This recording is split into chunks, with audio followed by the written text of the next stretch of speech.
రాయల సుభాష్ చంద్రబోస్ రవణ వర్ధంతి సభలో పాల్గొనే అవకాశం నాకు కల్పించినందుకు ముందుగా మీ అందరికీ నేను ధన్యవాదాలు చెప్తున్నాను.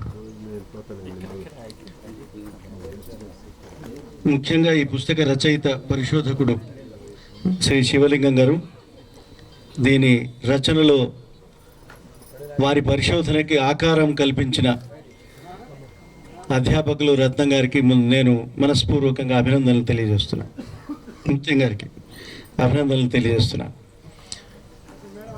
పరిశోధన అనేది లేకపోతే, చరిత్ర అనేది లేకపోతే, నిన్న ఏం జరిగిందో తెలుసుకోలేకపోతే ఇవాళ మనకు ఇవాళే ఉండదు, నేడు ఉండదు. నిన్న లేకపోతే నేడు లేదు. నిన్న లేని నేటి ద్వారా రేపటికి వెళ్ళడం సాధ్యం కాదు. చరిత్ర ముఖ్యం. వద్దనుకున్నా, ఎవరికి ఇష్టం లేకపోయినా, ఎవరు విభేదించినా, చరిత్రకు విభిన్న అన్వయాలు ఎవరిచ్చినా చరిత్ర అయితే ఉంటుంది. ఆ చరిత్రని, ఒక గ్రామం చరిత్రని, ఒక గ్రామ పోరాట చరిత్రని పుస్తకబద్ధం చేసి ఆ పుస్తకాన్ని వాళ్ళ గుమ్మడి నరసింహ గారు ఆవిష్కరించారు. వారికి నమస్కారాలు. వేదిక మీద ఉన్న పెద్దలందరికీ నమస్కారాలు. వేదిక ముందున్న వారికి నమస్కారాలు. ఇంత ఎండాకాలంలో ఇంతమంది కలిసి వచ్చి ఈ వర్ధంతి సభలో పాల్గొన్న మీ అందరికీ నమస్కారాలు. అట్లాగే రవణ గారి కుటుంబ సభ్యులందరికీ నమస్కారాలు. వారికి కృతజ్ఞతలు. నేనేం చెప్పాలి ఇప్పుడు? కృతజ్ఞతలు చెప్పాలి. ఎందుకంటే ఈ దేశం కోసం ఇంత త్యాగం చేసిన కుటుంబం, వారి శ్రీమతి, వారి కూతురు స్పందన, మనమడు సాహస్, మనవరాలు సంకల్ప 2 లక్షలు ఇచ్చారు వారు. అది కూడా చాలా గొప్ప విషయం. అదొక ట్రస్ట్ లక్ష్యాల సాధనకి లక్షలు లేకుండే సాధించడం సాధ్యం కాదు. కనుక లక్ష్యాల సాధనకి లక్షలు అవసరమైన రోజుల్లో ఆ లక్ష్యం నెరవేర్చడానికి లక్షలు ఇచ్చిన లక్షణం ఉన్న వాళ్ళకి అభినందనలు. నేను ఇక్కడికి వస్తున్నంతసేపు వారి కుటుంబం గురించి, ఈ పుస్తకంలో వారి గురించి రాసిన అంశాల గురించి చదువుతూ మాట్లాడుతూ వస్తున్నాను. వారి కుటుంబ సభ్యులని అవన్నీ నాకేం తెలియదు. మధ్యలో దారిలో అన్నీ అర్థమైపోయినాయి. దిగంగానే ఆ పెండిప్రోలు గ్రామానికి నన్ను తీసుకెళ్లారు. వారు తీసుకెళ్లారు. అక్కడ కూలిపోయిన ఒక గడి చూసిన. ఆ గడి కూలిపోవడం మన రాజ్యాంగంలో ఇవాళ రాసుకున్న ప్రజాస్వామ్య విలువలకి సంకేతం. ఆ గడి అట్లా ఉండడం ప్రజాస్వామ్యానికి సంకేతం. అయితే అందులో ఆ గడికి యజమాని అయిన జనార్దన్ రెడ్డి గారు ఎమ్మెల్యే. ఆయనతో పాటు యతిరాజరావు గారు అనే ఎమ్మెల్యే కూడా ఉండేవారు. నేను వరంగల్లో ఒక రిపోర్టర్గా పనిచేసిన చాలా కాలం, జర్నలిస్ట్గా. అయితే జన్నారెడ్డి వారి దగ్గరికి వెళ్ళాము. రామసహాయం సురేందర్ రెడ్డి గారిని కలిసేవాళ్ళం. వీరు Nookala Jagannatha Reddy. Okay sorry okay, ఇది నూకల. నేను జన్నారెడ్డి అనుకున్నా. అయితే అయినా ఒక ప్రజాస్వామ్యం గురించి చెప్పదలుచుకుంటే చెప్పాలి. మేము భూ సంస్కరణల గురించి, వాటి గురించి, రైట్ టు ప్రాపర్టీ ఎట్లా పోయింది అని మేము రాజ్యాంగంలో పాఠాలు చెప్తూ ఉంటాం. రైట్ టు ప్రాపర్టీ అనేది పోయింది కదా, ఇప్పుడు తీసేశారు. దాని గురించి పాఠాలు చెప్తూ ఉంటాం. భూ సంస్కరణలు రావడం కోసమే రాజ్యాంగాన్ని మార్చుకున్నారని కూడా మేము పాఠాలు చెప్తూ ఉంటాం. అయితే ఒక మాట మేము చెప్పుకునేది అప్పట్లో. కృష్ణా ఎక్స్ప్రెస్ చాలా వేగంగా వెళ్ళే రైలు అప్పట్లో, ఈ బుల్లెట్ రైళ్ళు ఇవన్నీ రాకముందు. కృష్ణా ఎక్స్ప్రెస్ మన తెలుగు రాష్ట్రాల నుంచి చాలా వేగంగా వెళ్ళే రైలు జన్నారెడ్డి దొరవారి భూముల్లోంచి 9 నిమిషాలు, రామసహాయం సురేందర్ రెడ్డి భూముల్లోంచి 11 నిమిషాలు పోతుందని మేము లెక్కేసుకునేది. అంటే ఇంకా ఇక్కడి భూ సంస్కరణలు, దానివల్ల వచ్చిన ఫలితాలు ఏమిటి అని ఒక విమర్శ ఉండేది. ఇంకొక నేను ఈ డెమోక్రసీకి సంబంధించిన ఒక విలువ గురించి చెప్పడం కోసం ఈ ఉదంతాలు చెప్తున్నా. 2-3 సంఘటనలు చెప్పాలి. నేను చెప్తేనే ఈ ప్రజాస్వామ్యం ఎట్లా ఉందో మనకు అర్థమవుతుంది. రాజ్యాంగంలో ఏం రాస్తుందో అందరికీ తెలుసు. అయితే ఈ జనార్దన్ రెడ్డి గారు, యతిరాజరావు గారు ఇద్దరు ఎమ్మెల్యేలు, కాంగ్రెస్ ఎమ్మెల్యేలు. కానీ ఈయన దొర కాదు. ఈయన దొర కుటుంబం నుంచి వచ్చిన వాడే అయినప్పటికీ యతిరాజరావు అంత ఫ్యూడల్ లక్షణాలు లేనివాడు. ఇక ఆయన సంగతి మీ అందరికీ తెలుసు. ఆయనకి హైదరాబాద్లో బషీర్బాగ్లో ఒక సొంత ఇల్లుంది, పెద్ద గేటెడ్ మంచి పెద్ద ఇల్లుంది ఆ బషీర్బాగ్. మీకు తెలుసుంటే ఎవరైనా వెళ్ళుంటే వాళ్ళకి అర్థమవుతుంది. దాని పక్కన ఏపీ ఇండస్ట్రియల్ డెవలప్మెంట్ కార్పొరేషన్, ఇప్పుడు తెలంగాణ ఇండస్ట్రియల్ డెవలప్మెంట్ కార్పొరేషన్ ఉండేది. అయితే ఈయన మన యతిరాజరావు గారు ప్రజాస్వామ్యంలో వల్ల, ప్రజాస్వామ్యం ద్వారా, ఆ మార్గం ద్వారా ఎన్నికై రకరకాల పదవుల్లో ఉంటూ చివరికి chairman AP industrial development corporation అయ్యాడు. అయితే ఆయన ఆఫీసర్ 10వ అంతస్తులో ఇక్కడ ఉంది. నేను వెళ్ళిన ఆయన కలవడానికి, ఇంటర్వ్యూ చేయడానికి దీనికి వెళ్ళిన. వెళితే శ్రీధర్ నీకు ఒక విషయం చెప్తాను ఇట్లా అన్నాడు. అంటే ఏమిటన్నా, ఆ కిటికీలోంచి కింద చూపించి జనార్దన్ రెడ్డి గారి ఇల్లు అని చెప్పాడు. అంటే ఆయన పక్కన ఉండే ఒక భవనంలో స్థానం సంపాదించడానికి డబ్బు లేకపోయినా, ఫ్యూడల్ ద్వారా కాకపోయినా, ప్రజాస్వామ్యం ద్వారా ఆయన పక్కన ఆయనకన్నా అన్నిచరమైన 10వ అంతస్తులో ఉండే అవకాశం ఆయనకు కలిగింది. ఆయన అవేం అవసరం లేకుండానే ఒక ఆస్తి సంపాదించుకున్నాడు. ప్రజాస్వామ్యంలో ఉన్న 2 రకాల లక్షణాలకి ఇది నిదర్శనం. ఒక సొంతంగా ఒక భూస్వామి నగరంలో ఇల్లు సంపాదించుకోవడం వేరు, ప్రజాస్వామ్యయుతంగా ఎన్నికయ్యి ఒక 2 ఏళ్ల కోసం 3 ఏళ్ల కోసం ఒక సంస్థ అధ్యక్షుడిగా ఉండడం వేరు. ఇది డెమోక్రటిక్ వాల్యూ. ఇంకొక మాట చెప్పారు వారు, నాకు చాలా నచ్చిన మాట. ఏమిటంటే, ఈ నూకల జనార్దన్ రెడ్డి గారు, వారికి వరంగల్లో కూడా చాలా ఆస్తులు ఉన్నాయి, ఇటువైపు కూడా ఉన్నాయి. అయితే అక్కడ ఉన్నప్పుడు దొరతనం చాలా విజృంభించి చూపించేవారట.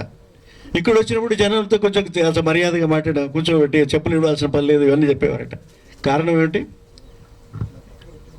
ఏమిటంటే ఇక్కడ ఈ గ్రామంలో ఉన్న చైతన్యం, ఈ గ్రామంలో ప్రశ్నించే తత్వం. ఇంతకుముందు సాంబశివరావు గారు చెప్పారు కదా, ప్రశ్నించే తత్వం ఉండాలి. ప్రశ్నించగలరు, తెలిసిన వారు అడుగుతారు, నిలదీస్తారు అని తెలిసినప్పుడు పెద్ద పెద్ద దొరలైనా సరే జాగ్రత్తగా ఉండే అవకాశం ఉంటుంది. That is democracy. నన్ను ఒక ప్రశ్న అడుగుతూ ఉంటారు ఎక్కడికైనా వెళ్తే, ఏమంటే భారత రాజ్యాంగము ఈ నేల నుంచి మనకు ఉంది కదా, 75 సంవత్సరాలు కాబోతున్నది. ఆజాదీ కా అమృతోత్సవ్ ఆగస్టు 15, 75 సంవత్సరాలు. ఈ తెలంగాణ సాయుధ రైతాంగ పోరాటానికి కూడా 75 సంవత్సరాలు నిండినాయి, ఇంకెక్కువైంది.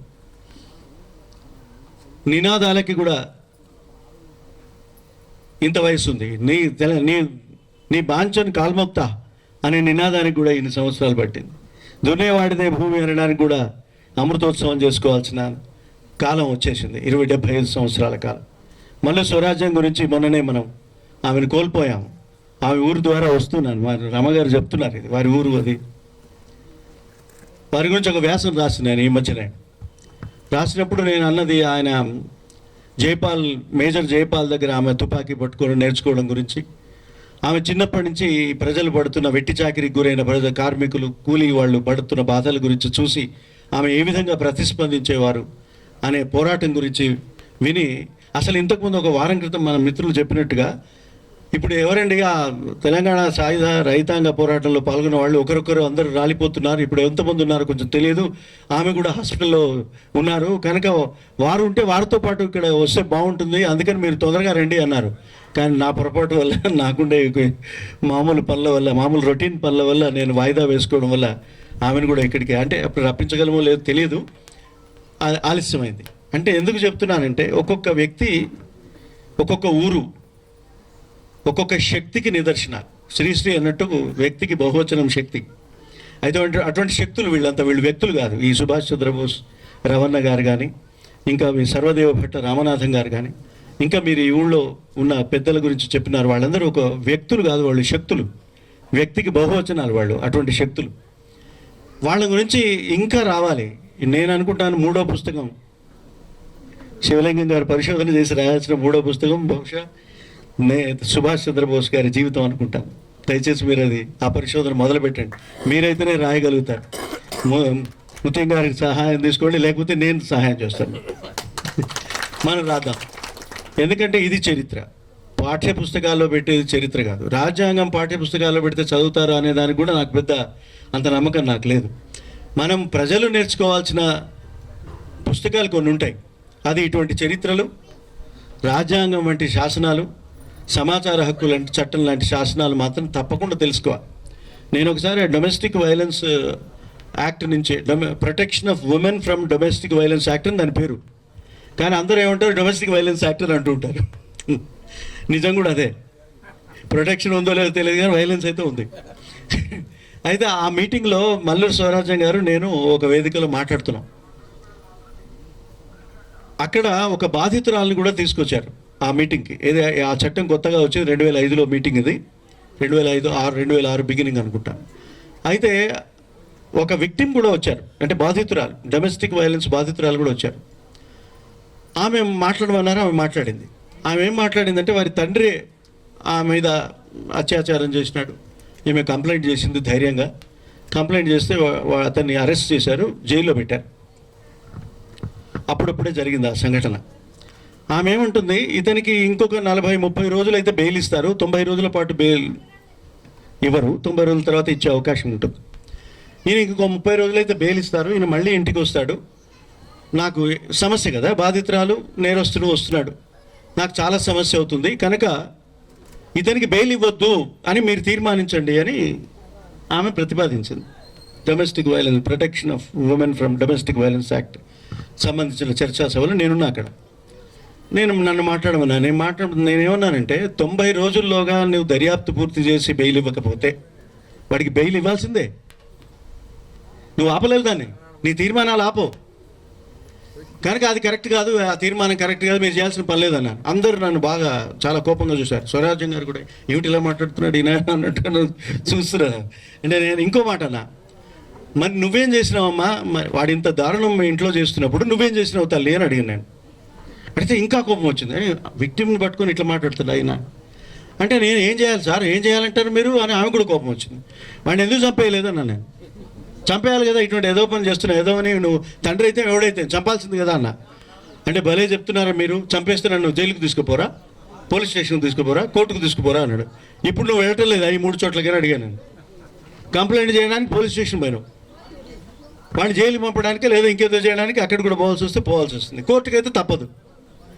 అవి కామన్ అని చెప్పిన. చెప్తే అయితే మరి ఏం చేయాలంటారు, నన్ను చంపేయచ్చా, చంపే అధికారం నాకుందా అని అడిగింది. చట్టం చెప్పేది అదే. మీరు ఆత్మరక్షణ కోసం మీ మీద లైంగిక దాడి చేస్తున్న వ్యక్తులను చంపేయచ్చు అని చెప్పింది సెక్షన్ 100 ఇండియన్ పీనల్ కోడ్. మీరంతా రాసుకోండి, ఆ సెక్షన్ నెంబర్ అన్నా రాసుకోండి, లేదా 100 అని గుర్తుపెట్టుకోండి. Section 100 Indian penal code is very very important fundamental right, on par with article 21. ఇంగ్లీష్లో మనం పొరపాటున ఇంగ్లీష్లోకి వెళ్ళిపోయాను. ఆర్టికల్ 21 అని మన రాజ్యాంగంలో ఉంది. ఆ 21 మీకు జీవించే హక్కు ఉందని చెప్తుంది. మీకు జీవించే హక్కు ఎవడో వచ్చి మిమ్మల్ని రక్షించడంలో లేదు, మిమ్మల్ని మీరు రక్షించుకునేందుకు అవకాశం కల్పించే శాసన వ్యవస్థలో ఉంది. ఆత్మరక్షణ కోసం చంపేయచ్చు. యాసిడ్ దాడి ఎవరైనా చేస్తే మీ మీద యాసిడ్ అంటే ఏమంటారు సార్, ఇక్కడ యాసిడ్ అని అంటారు. యాసిడ్ మీ మొహం మీద పోస్తే చాలా అన్యాయం జరుగుతుంది, దారుణం, మన ముఖ రూపురేఖలు మారిపోతే బతుకుతాం లేదో కూడా తెలియదు. కనుక ఈ చట్టాన్ని సవరించి, ఇండియన్ పీనల్ కోడ్ 1860లో చేసిన చట్టాన్ని సవరించి యాసిడ్ దాడి చేస్తే కూడా వాడిని చంపేయచ్చు అని మార్చారు. చాలా గొప్ప సవరణ ఇది. ఇక్కడి నుంచి వస్తుంది మీకు జీవించే హక్కు, ఇక్కడ ఉంటుంది. మీకు ప్రతి వాడిని రక్షించడానికి ప్రభుత్వం పోలీస్ కానిస్టేబుల్స్ని పెట్టదు, చుట్టూ పెడుతుందని మీరు ఆలోచించవద్దు, ఆశించవద్దు కూడా. నన్ను అడిగితే అట్లా నా పక్కన 2 పోలీసులు ఉంటే నాకే ముప్పు అనిపిస్తుంది. నాకు భద్రత ఉందో, అభద్రత ఎక్కువైతుంది భద్రత కన్నా.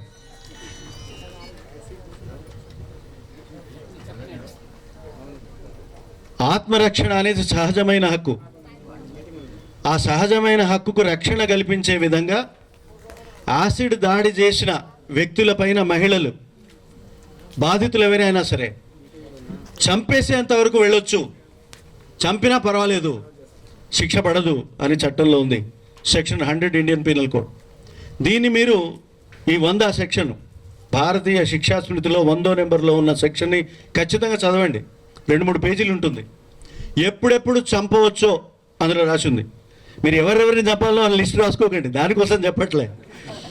ఏ సందర్భంలో మీ ప్రాణాలు మీరు రక్షించుకోవచ్చు అది దాంట్లో వివరణ ఉంటుంది. కానీ వీటిని చంపేస్తా వాడిని చంపేస్తానికి దానికి పర్మిషన్ ఇవ్వలేదు ఇండియన్ పీనల్ కోడ్. మీ ఆత్మరక్షణ కోసం మాత్రం ఒక హక్కు ఇచ్చింది. అది మీకు ఆర్టికల్ 21లో ఒక సూక్ష్మ రూపంలో కనపడుతుంది. సూక్ష్మ రూపంలో అంటే ఆ స్థూల రూపంలో కనపడుతుంది, కానీ దాని వివరాలు సెక్షన్ 100 ఇండియన్ పీనల్ కోడ్లో ఉంటాయి. ఇది తెలిస్తే మీ మీద యాసిడ్ దాడి చేసేవాళ్ళని కానీ, మీ మీద లైంగిక దాడి చేయడానికి వచ్చేవాళ్ళు, తండ్రి అయినా సరే ఎవడైనా సరే, వాడెవడైనా చంపే అధికారం మీకు ఉంది అని చెప్తుంది. అది నేను చెప్పాను ఆ రోజు. మీ protection of women from domestic violence act పక్కన ఉంటుంది, పర్వాలేదు, కానీ మీ ఆత్మరక్షణ మీకు ప్రధానం. ఒక చెట్టు అండి, నాకు ఒక బొటానిస్ట్ కలిసినాడు, ఒక వృక్షశాస్త్ర నిపుణుడు. ఆయన ఏం చెప్పినాడంటే, ఒక చెట్టు చూపించినాడు నాకు. ఒక రిజర్వ్డ్ ఫారెస్ట్కి వెళితే ఒక చెట్టు చూపించినాడు. ఆ చెట్టు మధ్యలో పెరిగి ఉంది, చుట్టూ అవే చెట్టుకు సంబంధించిన పిలకలు 4 వరుసలు ఉన్నాయి, 4 సర్కిల్స్. ఇదేమిటి అని అడిగాను నేను. ఒక చెట్టు ఏమో అంత పెరిగింది, ఇవన్నీ పెరగలేదేమిటి, మరి ఈక్వాలిటీ ఏమైంది అని అడిగాను. ఆయన ఏం చెప్పాడు తెలుసా, కొన్ని గింజలు అక్కడ వేస్తే అన్ని గింజలు మొలిచి పెరిగిన తర్వాత మధ్యలో ఉన్న ఒక చెట్టును రక్షించుకోవడం కోసం మిగతా మొక్కలు పెరగవు, ఆ చెట్టును ఆ మొక్కను పెరగనిస్తాయి. న్యాచురల్ సెల్ఫ్ ప్రొటెక్షన్ రైట్ చెట్లలో కూడా ఉంది, మనకు లేదా? అయితే వీళ్ళేదో గొప్ప విషయం ఏం చేయలేదు, మనకేమో మేలు చేసిన వాళ్ళు ఏం కాదు వీళ్ళు. మనకు సహజంగా ఉన్న ఆత్మరక్షణ హక్కుని అందులో గుర్తింపజేశారు అంతే. అది గొప్ప విషయం. ప్రాణాల రక్షణ హక్కు, ప్రాణాల హక్కు ఒకరిచ్చేది కాదు, ఒకరిస్తే తీసుకునేది కాదు. ఒకరిస్తే తీసుకునే పక్షం అయితే వాడు మళ్ళీ తీసేసుకుంటాడు. Government cannot grant you right to life. ప్రభుత్వం మీకు జీవించే హక్కు ఇవ్వడానికి, మీకేదో ఉచితంగా ఓట్లేసి రుబ్రోలు ఇస్తానడానికి, అట్లా చేసినడానికి ఇచ్చే హక్కు కాదు అది.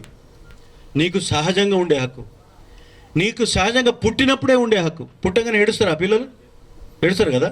ఎందుకు ఏడుస్తారు? ఏం కష్టమైంది? అప్పుడే కదా పుట్టింది, అప్పుడే ఏడ్చింది. ఎందుకు ఏడ్చిందంటే, నేను ఈ లోకంలోకి వచ్చాను, నాకు కావాల్సినవి ఏవో ఉన్నాయని చెప్తున్నది ఏడవడం ద్వారా. నేను బతికున్నానని చెప్తుంది ఏడవడం ద్వారా. ఒకవేళ పుట్టంగానే శిశువు ఏడవకపోతే డాక్టర్లు అందరూ ఏడుస్తూ ఉంటారు, ఎందుకంటే ఆమె ఏడుస్తుంది తప్ప వాడు బతుకున్నట్టు తెలియదు.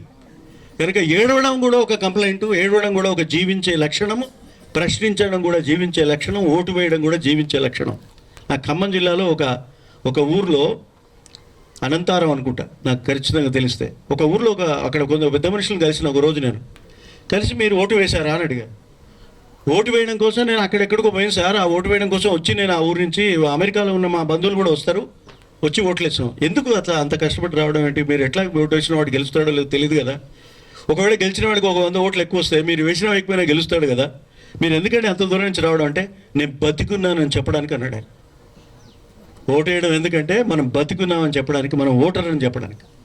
ఇవాళ మీకు ఏమి గుర్తింపు ఉంది? గుర్తింపు మనకేమిటి? మనుషులమా మనము? లేకపోతే పౌరులమా? లేకపోతే వినియోగదారులమా? మనం ఎవరిమి? మనకున్న గుర్తేమిటి? మనం మనుషులమా? మనం అంతా అనుకుంటున్నాం. నాకు కూడా తెలుసు, మీకు కూడా తెలుసు. కానీ మీరు ఎవరంటే ఏం చెప్తారు? మీరు అదేనా అంటే ఏం చెప్తారు? ఆధార్ కార్డు లేకపోతే మీరు బతుకున్నట్టు కూడా లెక్కలేదు. ఇప్పుడు ప్రతివాడికి ఆధార్ కార్డు ఉండాలి. పొరపాటున ఎవడన్నా ఆధార్ కార్డు ఎవరికైనా ఇవ్వలేదనుకో, వాడికి చావడానికి కూడా వీలుండదు.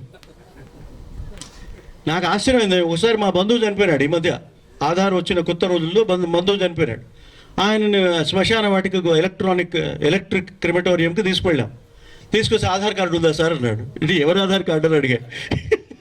ఎవరి ఆధార్ కార్డు అంటే, నా ఆధార్ కార్డు అయితే నేను చూపిస్తా, కానీ నేను చచ్చిపోలే, బతికే ఉన్నా, నన్ను తగలబెట్టొద్దు నువ్వు ఇప్పుడు. మరి ఎవరిది? ఆయన చనిపోయిన ఆయన ఆధార్ తీసుకోకుండా చనిపోయాడా, ఇప్పుడు ఏం చేస్తావు అన్నా. లేదు సార్ ఆధార్ కార్డు ఉండాలంటే. ఎవడు చెప్పాడు? వాడు నాకు దగ్గర తీసుకురా అన్నా. నేను ఆ చెప్పిన వాడు ఏమన్నా నాకు చూపించు, నేను మాట్లాడుతూ వాడితో అన్నా. అంటే ఆయన నాతో మాట్లాడకుండా అక్కడి నుంచి వెళ్ళిపోయి, ఈయనెవరు సార్ అని అడుగుతున్నాడు. నేనెవరో వాడికి ఎందుకు చెప్పండి, నేను చెప్పిన దానికి జవాబు ఇవ్వాలి కదా. అంటే ఆయన సెంట్రల్ ఇన్ఫర్మేషన్ కమిషన్, అప్పుడు ఆ పదవిలో ఉన్నాం, సెంట్రల్ ఇన్ఫర్మేషన్ కమిషన్ ఢిల్లీ నుంచి వచ్చిండు ఆయన. నువ్వు ఎక్కువ తక్కువ మాట్లాడకు, నోరు మూసుకొని అలో చేయ లోపలికి అంటే వాడు అలో చేసాడు. అంటే ఆధార్ కార్డు లేకపోతే చావడానికి కూడా వీల్లేని సమాజంలో మనకున్న గుర్తింపు ఏమిటి? ఇది ప్రశ్నించుకోవాల్సిన విషయం. గుర్తింపు ఇప్పుడు మీరు రాయల సుభాష్ చంద్రబోస్ని ఏమంటున్నారు? మీరు రవాణా అంటున్నారు, కామ్రేడ్ అంటున్నారు, అమరజీవి అంటున్నారు. ఇన్ని సంవత్సరాల తర్వాత గుర్తు చేసుకుంటున్నారు. ఆయనకు ఆధార్ కార్డు ఉందని గుర్తు చేస్తున్నారా మీరు? అంటే నా బ్రతుకు, నేను బ్రతికిన తీరు నా గుర్తింపు. కానీ ఈ సమాజంలో, ఈ నాగరిక సమాజంలో ఇవన్నీ ఉండాలని అంటున్నారు. ఇవాళ కొత్తగా నేను ఇంతకుముందు మనం మాట్లాడుకున్నాం ఖమ్మంలో కూడా, విజయవాడలో కూడా. నువ్వు అసలు పౌరుడివేనా అని అడుగుతున్నాడు. నువ్వు పౌరుడివి అయితే కదా నీకు మిగతా హక్కులు వచ్చేవి. మీకు తెలుసా, రాజ్యాంగంలో ఉన్న కొన్ని హక్కులు మాత్రమే వ్యక్తులకు ఉన్నాయి, చాలా హక్కులు పౌరులకు ఉన్నాయి. పౌరులకు ఉండే హక్కులు వేరు, వ్యక్తులకు ఉండే హక్కులు వేరు. అంటే ఒక జీవించే హక్కు, సమానత హక్కు మాత్రం వ్యక్తులకు ఉంది, మాట్లాడే హక్కు మాత్రం పౌరులకు మాత్రమే ఉంది. మాట్లాడే హక్కు పౌరులకు మాత్రమే ఉంటే మరి వ్యక్తులు ఏం చేయాలండి? ఏ వ్యక్తులైనా మరి ఇక్కడ వచ్చినప్పుడు వాళ్ళు అడగాలా అడగొద్దా? ఇదొక ప్రశ్న. నీ పౌరుడివే నువ్వు కాదు అని నువ్వు అన్నప్పుడు, నీ పౌరసత్వానికే ముప్పు వచ్చినప్పుడు, నీ పౌరసత్వాన్నే నువ్వు గుర్తింపు కార్డుగా చెప్పే అవకాశం నీకు లేనప్పుడు నీకు మిగతా హక్కులు ఎక్కడి నుంచి వస్తాయి? ఇది ఈ దేశంలో మొట్టమొదట మౌలికమైన ప్రజాస్వామ్య విలువకు, మౌలికమైన ప్రజాస్వామిక అవసరానికి దెబ్బకొట్టిన ఒక చట్టము సిటిజన్షిప్ అమెండ్మెంట్ యాక్ట్, CAA. దాంట్లో ఏమంటున్నారంటే మీరు మీ పౌరసత్వాన్ని రుజువు చేసుకోవాలంటున్నారు. నేను నా పౌరసత్వాన్ని ఎట్లా రుజువు చేసుకోవాలి అని ఓటర్ కార్డు చూపిస్తాను. నేను 1952లో ఓటేసినండి. నేను కాదు, నేను అప్పుడు పుట్టలేదు, నేను అనుకోకండి.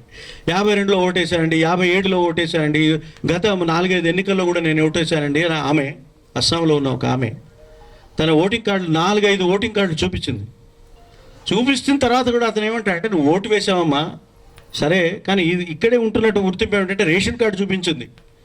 సరే రేషన్ కార్డు చూపించావమ్మా, అయినా సరే నువ్వు ఈ దేశ పౌరులను అని నేను ఎట్లా నమ్మాలి అంటుంది. అంటే మరి నేనేం చేయాలని అడిగిందా? మీ నాయన ఎక్కడ పుట్టాడో చెప్పంటుంది. వాళ్ళ నాన్న ఎక్కడ పెట్టాడు, పెళ్లి చేసుకుని మేము ఎక్కడికో వచ్చింది. ఇప్పుడు ఈ ఊరి నుంచి వదిలేసి అతను మా నాయన ఎక్కడ పుట్టాడో రుజువు చేసుకోకపోతే ఈమెకు పౌరసత్వం రుజువు కాదు. మరి నేను పెళ్లి చేసుకున్నా కానీ నా భర్తకి పౌరసత్వం ఉంది కదా అంటే, భర్త సంగతి మాకు తెలియదమ్మా, ఆయన పౌరుడైనా సరే మీ నాయన పౌరుడైతేనే నువ్వు పౌరుడవుతావు. ఇప్పుడు చెప్పండి, మనం ప్రజాస్వామ్య విలువలు లేదా రాజ్యాంగంలో ఉన్న ప్రజాస్వామ్య విలువల ప్రకారం వచ్చిన హక్కులు దేని మీద ఆధారపడి ఉన్నాయండి? ఆధార్ కార్డు చూపించింది. అప్పుడు వాళ్ళ ఏమంటారు, ఆధార్ కార్డు సరే ఏముంది, అది ఆధార్ కార్డు పెద్ద నువ్వు పౌరుడు అని దాంట్లో ఉండదు కనుక కాదండి. ఇంకొక ఆయన వచ్చి పాస్పోర్ట్ చూపించినాడు. మీకు పాస్పోర్ట్లో ఏముంటుందో తెలుసా? ఎప్పుడైనా చదివారు పాస్పోర్ట్ తీసి? ప్రెసిడెంట్ ఆఫ్ ఇండియా, ఇక్కడ ఈ పాస్పోర్ట్ చేతిలో ఉన్న వ్యక్తిని ప్రెసిడెంట్ ఆఫ్ ఇండియా గారు భారతదేశ పౌరుడని గుర్తించారు కనుక మీ దేశంలో ప్రవేశించడానికి ఈయనకు అనుమతి ఇవ్వండి అని అందులో ఉంటుంది. అందులో ఫస్ట్ సెంటెన్స్ అది. మరి ఎవరు చదవరు అనుకోండి, తీసుకున్న వాళ్ళు చదవరు, అడిగేవాళ్ళు కూడా చదవరు, అది వేరే విషయం. అయితే అది కూడా పౌరసత్వానికి నిదర్శనం కాదని చెప్తుంది హోంమంత్రి. మన హోంమంత్రి చెప్తాడు. అంటే మరి ఏమిటి మనం ఎవరమే? Are we voters, are we consumers, are we citizens, are we people, are we human beings? మన మనుషులమా? అంటే ఇప్పుడు మనమంతా ఏం చేయాల్సిన అవసరం ఉందంటే, మీరు నిజంగా ప్రజాస్వామిక విలువలను కాపాడాలని మీరు అనుకుంటే, దానికి మీరు దీక్ష వహించి ఉంటే, అది చెప్పకపోతే మనం బతకలేమని మీకు అర్థమై ఉంటే, మీరు చేయాల్సింది ఏమిటంటే అడగడం ద్వారా మేము బతుకున్నామని చెప్పాలి, ఓటేయడం ద్వారా మేము బతుకున్నామని చెప్పాలి, అధికారంలో ఉండి ఇటువంటి పనులు చేసే వాళ్ళని ఓడించడం ద్వారా మేము బతుకున్నామని చెప్పాలి. మీకు ఎన్ని ఎజెండాలు ఉన్నాయి నాకు అనవసరం. మీరు ఒక శక్తి, ఇటువంటి చట్టం తెచ్చిన ఒక శక్తిని ఓడించకపోతే ఇంక మీరంతా ఎందుకు రాజకీయాల్లో ఉండి ఏం సాధించినట్టు మనమంతా? ఒక ప్రశ్న. ఇంకొక మాట చెప్తాను. ఇప్పుడు ఇటీవల ఉత్తరప్రదేశ్ ఎన్నికల్లో రైతుల ఉద్యమం గురించి మీకు తెలుసు అనుకుంటా. ఒక ఏడాది పాటు వాళ్ళు నానా కష్టాలు పడి ఉద్యమం, సాయుధ రైతాంగ పోరాటం ఎంత గొప్ప ఉద్యమమో దాదాపు అంత గొప్ప ఉద్యమం అక్కడ జరిగింది. 700-800 మంది చనిపోయినారు. అగడ్తలు నిర్మించారు పోలీసులు. క్రిమినల్ అదేంటి ఏమంటారు వాటిని,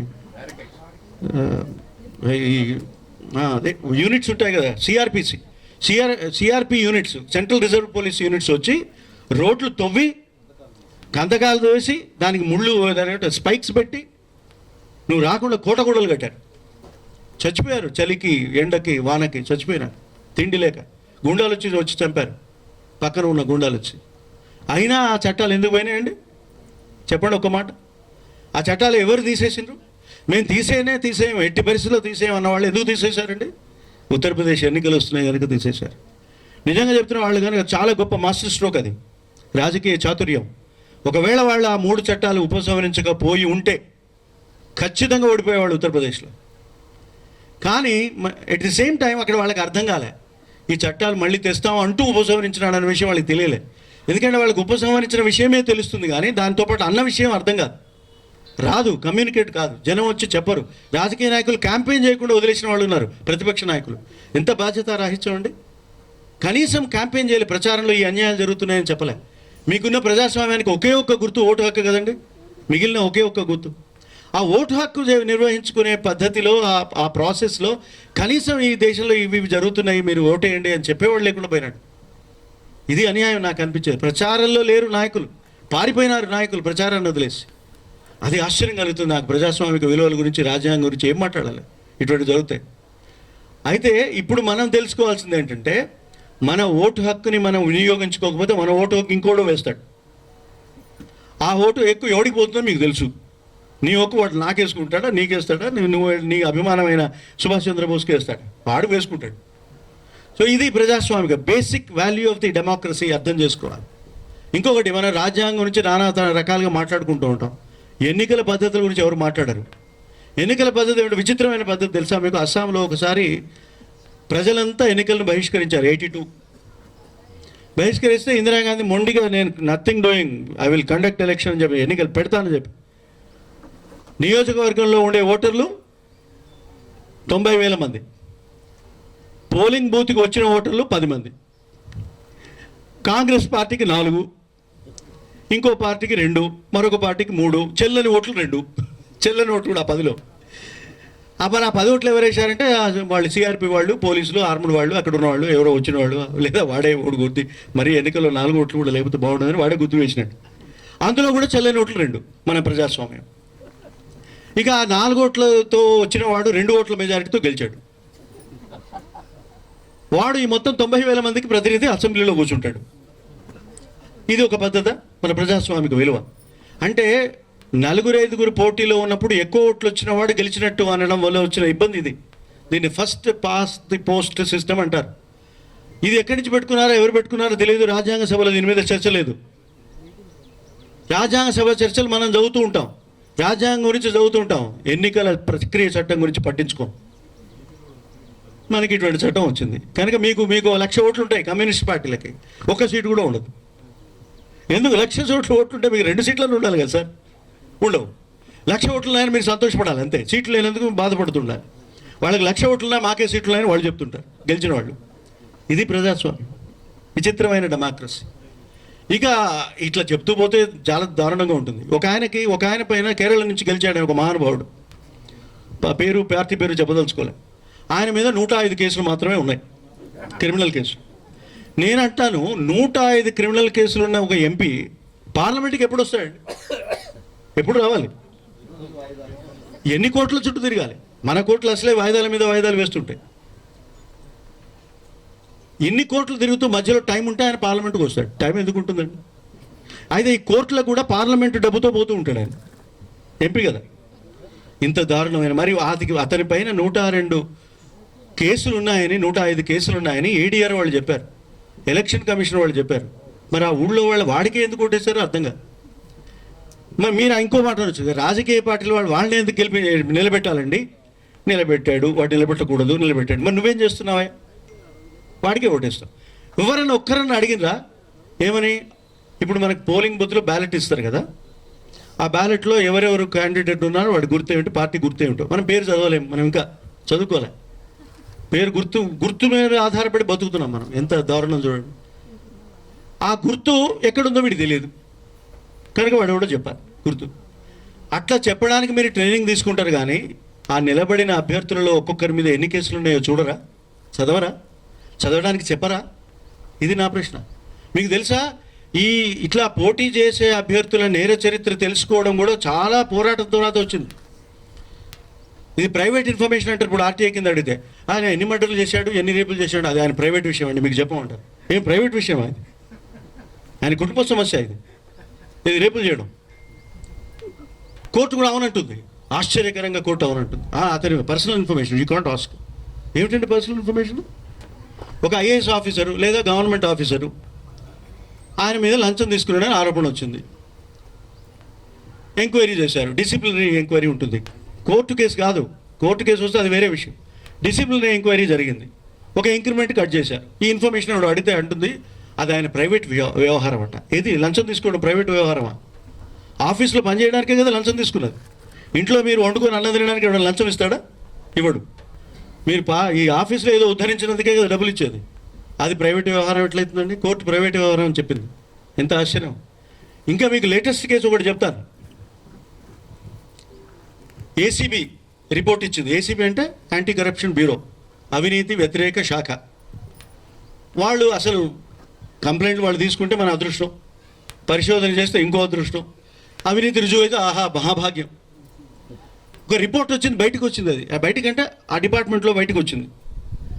అందులో ఫలానా వాడు లంచం తీసుకున్నాడు, ఫలానా వాడు లంచం తీసుకున్నాడు, అందులో ఉంది ఫలానా లంచం తీసుకున్నాడు, వాడు ఎవడో ఇచ్చాడు, ఈ పని కోసం తీసుకున్నాడు అని ఉంది. దాని గురించి ఒక ఆయన ఆ రిపోర్ట్ నాకు కావాలని అడిగాడు. అయితే ఏసీబీ రిపోర్ట్లో ఏముంటుందంటే కొన్ని సాక్ష్యాలు చెప్పినప్పుడు కొన్ని ఫోన్ నెంబర్లు అవి కూడా ఉంటాయి, కొన్ని వ్యక్తిగత సమాచారం కూడా ఉంటుంది. అయితే బాంబే అక్కడి మహారాష్ట్ర స్టేట్ ఇన్ఫర్మేషన్ కమిషన్ ఇతనికి ఇవ్వాల్సిందే ఈ ఇన్ఫర్మేషన్ అని చెప్పింది. చెప్తే ఆయన ప్రభుత్వం హైకోర్టుకు పోయింది, ఏసీబీ హైకోర్టుకు పోతుంది. ఎందుకని వీరి అవినీతి మీద మేము సాగించిన పరిశోధన, రూపొందించిన నివేదిక మా అఫీషియల్ సీక్రెట్, మేము చెప్పం. ఏంటి అఫీషియల్ సీక్రెట్? అది నేను చైనా భారత యుద్ధానికి సంబంధించిన వ్యవహారాలా, డిఫెన్స్ సీక్రెట్సా అని చెప్తే హైకోర్టు ఏమంటుంది తెలుసా? ఆశ్చర్యం అండి. 3 రోజుల క్రితం వచ్చింది జడ్జిమెంట్. హైకోర్టు ఏమంటుందంటే, ఈ అడిగేవాడు ఎవడు అసలు? ముందు వాడి సంగతి తెలుసండి. అడిగేవాడి సంగతి తెలుస్తాడట. వాడు సోషల్ యాక్టివిస్ట్ అన్నాడు. సోషల్ యాక్టివిస్ట్ ఎక్కడ ఏ సోషల్ యాక్టివిటీ చేశాడు చెప్పమన్నాడు. అసలు నేను నీ ఏసీబీ రిపోర్ట్ అడగడానికి నేను సోషల్ యాక్టివిస్ట్ ఎందుకు కావాలండి అసలు? Who I should be? అప్పుడు అన్నారు దారిన పోయి దానే అడిగే హక్కు ఇచ్చారు. ఏం చట్టం అండి ఇది? చెత్త చట్టం అన్నారు. అంటే దారిన పోయే దానే అంటే ఎవరు సార్ అని అడిగాను నేను. దారిన పోయే దారి అంటే రోడ్డు, మీరే వేశారు రోడ్డు, దాని మీద దానే పోతున్నాడు. వాడు మనిషే. వాడు ఓటింగ్ కార్డు ఇచ్చావు, రేషన్ కార్డు ఇచ్చావు. మరి వాడు ఎవడు? నీకు ఓటేస్తాడా? వేస్తాడు. వాడు ఓడితే నువ్వు గెలిచావు, అవును. మరి వాడు అడిగితే ఎందుకు చెప్పవన్నా? దానే అయితే చెప్పవా? ప్రెసిడెంట్ ఆఫ్ ఇండియా కావాలా నీకు సమాచారం చెప్పడానికి? ఇది ఈ దేశంలో ఉన్న మైండ్ సెట్. ఇది మనం డెమోక్రటిక్ వాల్యూ అనుకుందామా, అనుకోవద్దా? ఆలోచించాలి.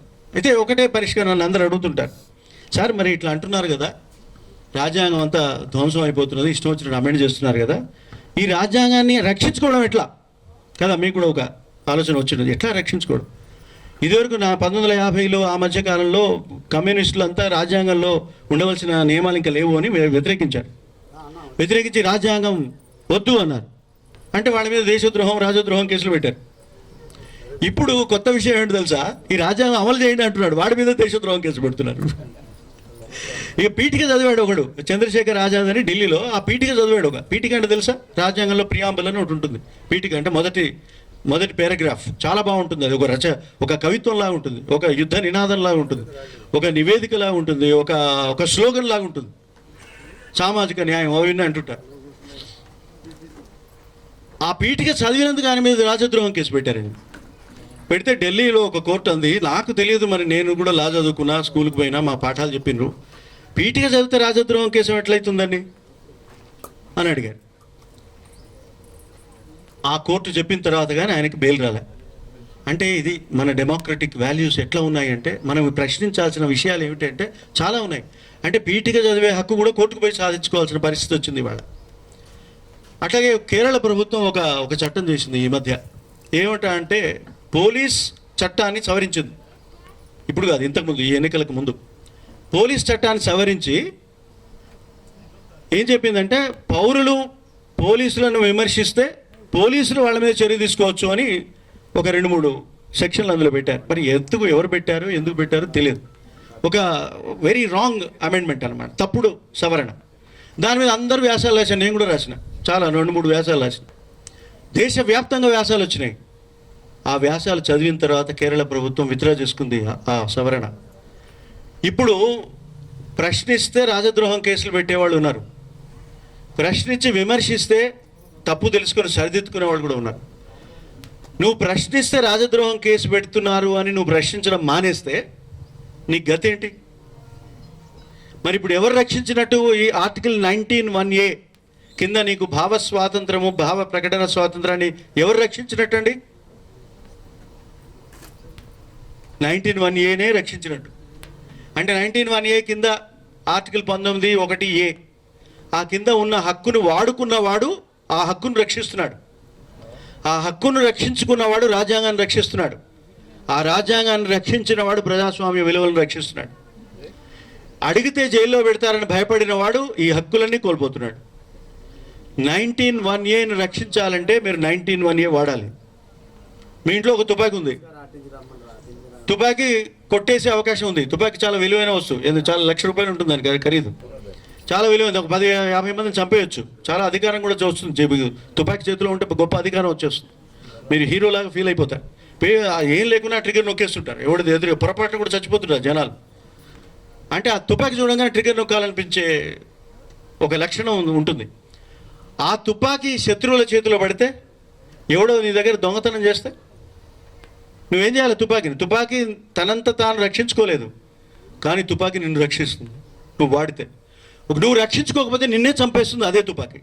వాడు తీసుకుని నిన్నే కొడతాడు, నీ తుపాకీ తీసుకుని నిన్ను కొడతాడు. మరి ఇప్పుడు ఏం చేయాలండి మనం? తుపాకీని రక్షించుకో అంటే ఏంటి? 19(1)A ఒక తుపాకీ, ప్రజాస్వామ్య విలువల రక్షణకు ఉపయోగపడే తుపాకీ 19(1)A. అది మీరు వదిలేస్తే ఆ తుపాకీ మీకు ఎదురు తిరిగి మిమ్మల్ని చంపేస్తుంది. కనుక మీరు దాన్ని రక్షించుకుంటే మీ తరఫున అది మెషిన్ గన్ లాగా ఉండి పనిచేసి మీ రాజ్యాంగాన్ని రక్షిస్తుంది, మీ దేశాన్ని రక్షిస్తుంది. ఆ పని చేసింది నేతాజీ సుభాష్ చంద్రబోస్ అక్కడ, ఆ పని చేసింది నేతాజీ సుభాష్ చంద్రబోస్ ఇక్కడ. ఢిల్లీ మీకు తెలుసా? ఢిల్లీ రాజధాని తెలిసే ఉంటుంది కదా మీకు. అది నేను ఒక 5 ఏళ్ళు ఉండొచ్చిన, 9 ఏళ్ళు ఉండొచ్చిన. ఆ ఢిల్లీ నాకు ఎట్లా కనపడుతుందంటే, ఆ నేల నిండా నెత్తురు నిండినట్టు కనపడుతుంది. నెత్తుటి నేల ఢిల్లీ. ఎందుకు నెత్తుటి నేల అంటే, రకరకాల యుద్ధాలు అధికారం కోసం అక్కడే జరిగినాయి, ఇప్పటికీ జరుగుతూనే ఉన్నాయి. నెత్తురు లేని యుద్ధాలు జరుగుతున్న నెత్తుటి నేల ఢిల్లీ. రకరకాల కుట్రలు జరుగుతుంటాయి, మీరు అసలు ఊహించలేరు. డెమోక్రసీ అనేది మీకు ఎంత దారుణమైన దశలో ఉందో తెలుసుకోవాలంటే ఢిల్లీలో ఒక ఏడాది నుండి రావాలి, అప్పుడు తెలుస్తుంది. అయితే మరి అక్కడ నెత్తుటి నేల ఉంది. నాకు ఇక్కడికి వస్తే పిండిప్రోలు, ఈ ఊరు వస్తే లెనిన్గ్రాడ్, స్టాలిన్గ్రాడ్ అని మీ ఊళ్ళకి విలువైన పేర్లు ఉన్నాయి. పోరాటాల గడ్డ అనే పేరుంది. ఇవాళ ఆ పిండిప్రోల గురించి మన శివలింగం గారు, ముత్యం గారు రాసిన పుస్తకాలు చదువుతుంటే ఒళ్ళు గగురు పొడిస్తే, ఓ ఇటు ఊళ్ళ పక్కన మనం ఉన్నామా. నేను వరంగల్ జిల్లా, ఎన్నిసార్లు ఇట్లా తిరిగినా కానీ మాకు దీని గురించి తెలియదే అనుకున్నాం. చరిత్రలో అందరికీ తెలిసిన విషయాలు, గ్రామంలో మహిళలకు కూడా తెలిసిన విషయాలు, పిల్లలకు కూడా తెలిసిన విషయాలు, నానమ్మలకు బామ్మలకు తెలిసిన విషయాలు పక్కన ఉన్న వాళ్ళకి తెలియకపోతే ఎట్లాగండి? దేశంలో ఉన్న వాళ్ళకి తెలియకపోతే ఎట్లా అని తపనపడి ఇద్దరు మహానుభావులు పుస్తకం రాశారు. ఆయన చదువుకోలేదని చెప్పారు. చదువుకోలేదంటే ఏంటండి నాకు అర్థం కాదు. చదువుకోలేదు, కాలేజీ పోయి డిగ్రీ తెచ్చుకుంటేనే చదువుకున్నట్ట. నేను ఒక జడ్జిమెంట్ ఇచ్చాను సమాచార కమిషనర్గా ఉన్నప్పుడు. అందులో నేను రాసిన, మా నాన్నకి తెలుగు యూనివర్సిటీ వాళ్ళు ఒక పురస్కారం ఇచ్చారు. ఇస్తే వాళ్ళు బయోడేటా తీసుకురా మీ నాన్నదన్నారు. నిజంగా నాకు కూడా మా నాన్న బయోడేటా ఏంటో తెలియదు. నేను అడిగా, నాన్న నీ బయోడేటా కావాలంటే వాళ్ళకి, అంటే ఏ బయోడేటా అంటే ఏంటి అన్నాడు. అంటే నువ్వు పుట్టింది, చదివింది, నువ్వేం చేసావు అని చెప్పాలి అన్నాడు. మరి నేనేం చదువుకోలేదు కదా అన్నాడు. బయోడేటా లేదన్నాడు. పుట్టినరోజు సర్టిఫికేట్ లేదన్నాడు. నువ్వు కాలేజీ పోలేదన్నాడు. 10th క్లాస్ పోలేదన్నాడు. డేట్ ఆఫ్ బర్త్ తెలియదు అన్నాడు. ఇంకేంటి బయోడేటా ఎక్కడ ఉంది అంటే మరి ఎట్లా నాన్న అంటే, మరి నేను ఏదో ఒకటి రాయాలి నాన్న, నాకు అదో తెలియదు అని చెప్పాను. చెప్తే ఆయన అన్నాడు, మాళవికాగ్న మిత్రం అనే కాళిదాసు రాసిన కావ్యం చదువుకుని అది రాయి అన్నాడు. మాళవికాగ్న మిత్రం పేరు కూడా ఎవరికి తెలియదు. అభిజ్ఞాన శాకుంతలం కాళిదాసు రాసిన కావ్యం చదువుకున్నాడు. నిజంగా ఆయన ట్యూషన్ చెప్పినట్టు చదువుకున్నాడు. అందులో ఉన్న విజ్ఞాన సర్వస్వం ఆయనకు వచ్చింది. He knows.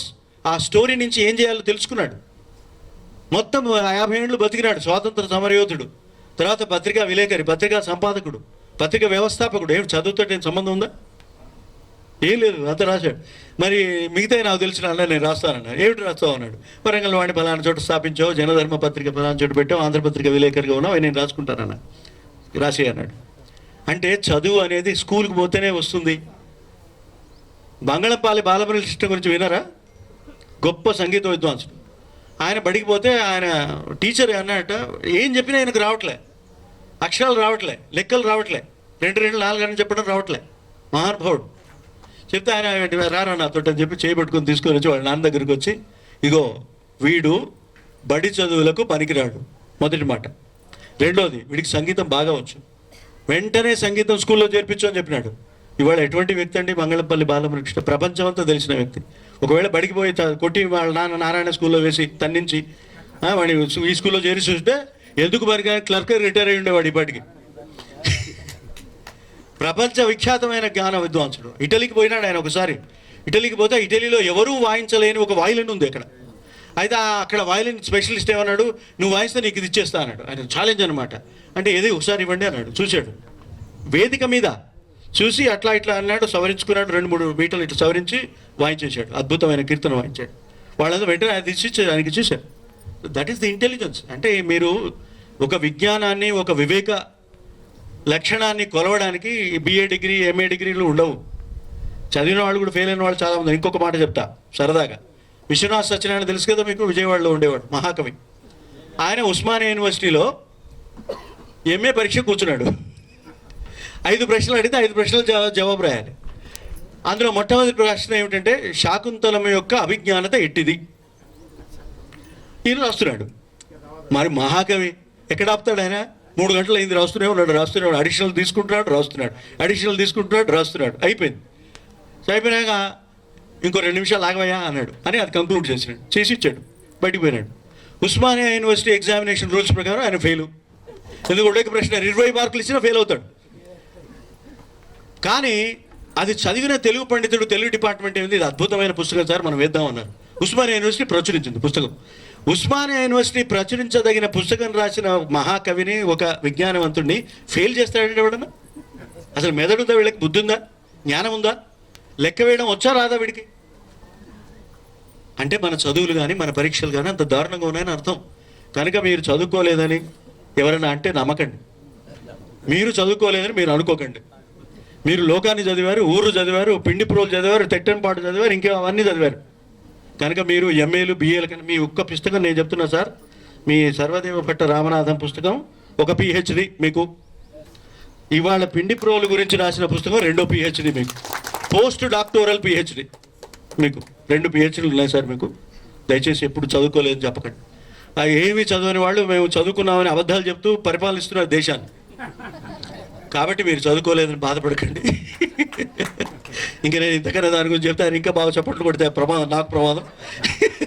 కనుక నేను దాని గురించి మాట్లాడను. పత్రికల వాళ్ళు ఇప్పుడే వెళ్ళిపోయారు, చాలా సంతోషం. కనుక నేను ఒకటే మాట చెప్తున్నాను, మన చదువుతో సంబంధం లేదు, మనకున్న సంపదతో సంబంధం. ఇప్పుడు ఎవరైనా కామ్రేడ్ సుభాష్ చంద్రబోస్ గారికి ఎన్ని ఇళ్ళు ఉన్నాయని ఎవడని అడిగాడండి? చెప్పండి. ఇంతవరకు మనం మాట్లాడుకున్నాం కదా, 48 ఏళ్ళు అయిపోయింది కదా ఆయన. ఇప్పుడే మీకు ఎన్ని ఇళ్ళు ఉన్నాయి, మీరు ఏం చేస్తారు, ఎవరైనా అడిగారా? ఎవరు అడగరండి. ఒక ఆయన అన్నాడు, సార్ ఈ సమాధుల మీద పుట్టిన తేదీ, చచ్చిపోయిన తేదీ రాస్తారు సార్, మిగతా ఎందుకు రాయరు అన్నాడు. అంటే వాడు మధ్యలో ఏమైనా చేస్తే కదా రాసేది అన్నాడు. మధ్యకాలంలో ఏదైనా చేస్తే కదా రాయాలి. చేసినా రాయరు, చేసినా దాని మీద జాగా ఉండదు కనుక రాయరు. కనుక మీ పెళ్లి చేసుకుని, మీ పెళ్లి చాలా గొప్ప రోజు, మీకు మీ చేతులారా చేసుకుంటారు. పుట్టింది మీరు కాదు, మీకు మీ చేతిలో లేదు, చచ్చిపోయేది మీ చేతిలో లేదు, పెళ్లి మాత్రం మీరు చేసుకుంటారు. ఆ తల్లిదండ్రులు చెప్పారనో, ఎదిరించో, ప్రేమించో, ఆ సినిమా చూసు, ఈ సినిమా చూసు చేసుకుంటారు. చేసుకున్న తర్వాత పేరు డేట్ రాసుకుంటారా? సమాధి మీద రాసుకోరు. మీకు వివాహ తేదీ ఉండదు, చూసారా? ఉండదు. అంటే ఏమిటి, దానివల్ల పెద్ద ప్రయోజనం లేదని మనం అర్థం తీసుకోవచ్చు. కానీ మధ్యలో మీరు జీవించిన జీవితం, శివలింగం లాంటి వాళ్ళు పుస్తకాలు రాస్తారు, సమాధి మీద రాయకపోయినా. నాకు చదువు లేదు అని అనుకున్న వ్యక్తి కూడా చదివి పరిశోధించి పుస్తకాలు రాస్తాడు. మనిషి అనేవాడు అట్లా చరిత్రాత్మకమైన వ్యక్తిగా మిగిలిపోతాడు. మీ పుస్తకం మిమ్మల్ని చిరంజీవి చేస్తుంది. మీ పుస్తకం సుభాష్ చంద్రబోస్ని చిరంజీవి చేసింది. మీరు కూడా చిరంజీవి దాంతో. నెహ్రూని ప్రైమ్ మినిస్టర్గా ఎవరు గుర్తుపెట్టుకోరు, డిస్కవరీ ఆఫ్ ఇండియా రాసిన వాడిగా గుర్తుపెట్టుకుంటారు. We remember people by their books, not by their rule. ప్రధానమంత్రులు ఎంతో వచ్చినా ఎదురు పోయినారు, అందరినీ మర్చిపోతాం. పోవాల్సిందే, మర్చిపోవాల్సిందే. ఐన్స్టీన్ గుర్తుంటాడు, ప్రైమ్ మినిస్టర్లు అంతా గుర్తున్నారు, అమెరికా ప్రెసిడెంట్లు అందరూ గుర్తున్నారా? మీరు లిస్ట్ చెప్తారా? గుర్తుండరు. థామస్ జెఫర్సన్ గుర్తుంటాడు, ఎందుకంటే వాడు రాజ్యాంగం మీద పుస్తకాలు రాసినాడు వాడు, అందుకని గుర్తుంటాడు. కనుక నేను చెప్పేది ఏంటంటే, చదువు అనేది బడిలో వచ్చి చదువుకున్న చదువు కాదు, దేశాన్ని చదివిన చదువు, లోకాన్ని చదివిన చదువు, ప్రజాస్వామ్యాన్ని చదివిన చదువు. ఆ చదువు చదివి 1918 అధికారం కింద మీకున్న భావ వ్యక్తీకరణ స్వాతంత్రాన్ని వాడుకొని, భావ వ్యక్తీకరణ స్వాతంత్రాన్ని కూడా రక్షించుకొని, ఆ భావ వ్యక్తీకరణ స్వాతంత్రం ద్వారా ప్రజాస్వామ్యాన్ని రక్షించుకొని దేశాన్ని కూడా రక్షించుకోవాలని మీకు మనవి చేస్తూ, ఇటువంటి రక్షణ చేయగలిగిన వ్యక్తులు సుభాష్ చంద్రబోస్ లాంటి వ్యక్తులు మనం ఉన్నారు, వాళ్ళని రక్షించుకోవాలి. ఒక్క మాట చెప్తాను, ఇంకో మాట. నిన్ననే మా యూనివర్సిటీలో జరిగిన కార్యక్రమం గురించి చెప్తాను. ఆథర్ స్పీకర్ నా దగ్గర మేము ఒక ప్రోగ్రామ్ పెట్టాం. అంటే పుస్తక రచయితలు వచ్చి వాళ్ళ పుస్తకం గురించి మాట్లాడాలి. ఈ మధ్య 2022 ఫిబ్రవరిలో నేతాజీ సుభాష్ చంద్రబోస్ అన్టోల్డ్ స్టోరీ అని రాశారు. ఈ పేరుంది కనుక నేను చెప్తున్నాను, ఆ పేరున్న వ్యక్తి కనుక. అని ఆ రచయితను తీసుకొచ్చాను. ఆయన ఏమంటున్నాడు అంటే, ఆయన మొత్తం ఉపన్యాసం విన్నా నేను, చాలా ఇంట్రెస్టింగ్ బుక్, చాలా గొప్ప పరిశోధనాత్మకమైన పుస్తకం. అందులో ఏమంటాడంటే, చనిపోయింది సుభాష్ చంద్రబోస్ అని రుజువులు ఇంతవరకు లేవు. బతికున్నాడో లేదో నాకు తెలియదు. చనిపోయింది ఆయన అవునా కాదా అనే నిర్ధారణ ఇంతవరకు రాలేదు. నెహ్రూ చెప్పలేదు, అక్కడ జపాన్ ప్రైమ్ మినిస్టర్ చెప్పలేదు, ఎవరు చెప్పలేదు. అని ఆయన ఏమంటాడంటే, ఒక అస్థికలు ఉన్నాయి ఎక్కడో అని చెప్తున్నారు. ఆయన అస్థికలు ఒక చోట పెట్టారట, ఒక దేశంలో. అయితే ఆయన ఏమంటున్నాడు తెలిసిన, మీరు డిఎన్ఏ పరీక్ష చేయండి ఆ అస్థికలకి, అంతే చాలు. అది ఆయనతో కాదు తెలిసిపోతుంది. ఆయన పక్కనున్న ఒక సైనికుడిది ఆ అస్థికలు, నేతాజీది కాదా అని ఆయన చెప్తున్నాడు. అది పక్కన పెట్టండి. ఇంకొక ఆయన పుస్తకం రాశాడు, నేను పేర్లు చెప్పాను మళ్ళీ. ఆయన ఏమంటాడంటే, ఆ పుస్తకంలో మొత్తం చివరి దాకా రాసి ఆయన ఏమంటాడంటే, నేతాజీ అస్థికల్ని ఈ దేశానికి రప్పించాలంటాడు. మరి అది నేతాజీ అస్థికలు కాదో తెలియదు, మరి రప్పించాలంటే ఎట్లా? అంటే ఒక పరిశోధకులు కొన్ని భయానకమైన సత్యాలని, మన భ్రమలని తొలగించే అత్యద్భుతమైన సత్యాలను బయటికి తీస్తారు. ఆ బయటికి తీయడానికి ఎక్కడ అవకాశం ఉంటుందో వారికి కూడా 1918 కింద మాట్లాడే హక్కు ఉంది. టెలిఫోన్లో మాట్లాడియండి. నా మాట మీకు వినే హక్కు మీకుంది, మీరు వినండి. మీరు ఏం వినాలంటే, ఎందుకు చెప్తున్నారంటే, చరిత్రలో పరిశోధన చేసి చెప్పే హక్కు కూడా 1918 హక్కే. వారు అది ఎక్సర్సైజ్ చేశారు. సో మీరు కూడా చదివి దాని మీద అభిప్రాయాలు చెప్పండి. ఇటువంటి గొప్ప వ్యక్తులు ఉన్నారని మాట్లాడుకోండి. మనకి ఎప్పటికీ సెల్ ఫోన్లు ఎప్పుడు ఉంటాయి, టీవీలు ఎప్పుడు ఉంటాయి, సినిమాలు కూడా ఎప్పుడు ఉంటాయి. కానీ ఇటువంటి వ్యక్తులు మీకు దొరకరు. ఇటువంటి వ్యక్తుల గురించి గుర్తు చేసుకోండి, మాట్లాడుకోండి, పాఠాలు చెప్పుకోండి.